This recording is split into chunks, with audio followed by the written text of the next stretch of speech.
Okay, so you've got a cast iron pan at home that you want to season yourself. This is the video on how to do it. We're going to use a stainless steel scrubber and scrub this pan down with Dawn dish soap and water.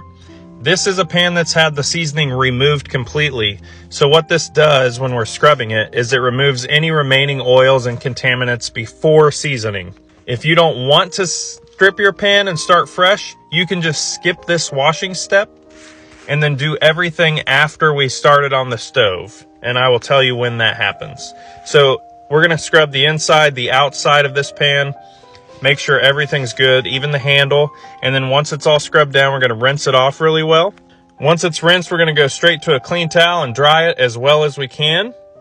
And then immediately take it to the stovetop. I put it upside down. You don't have to. And this is where you'll begin with your pan if you did not strip it. Turn the pan on a low setting. Let it heat up. Once it's warm to the touch and all the moisture is evaporated, if you washed it, you're going to coat the whole thing in oil. Whatever oil you prefer. I just don't recommend vegetable oil. I'm using Crisco shortening here. You're going to do the entire pan, inside, outside handle. And then take your blue shop paper towels. You can see how wet it still is. And you're going to dry all of that oil right back off of it. As much as you can. You might have seen a video in the past where they say put a cookie sheet at the bottom of your oven to catch the excess oil when you're seasoning because it'll drip off. You do not have to do that with this process. You want as little oil as possible on the pan once you finish drying it. And it should look dry in the light. And we'll show that right here.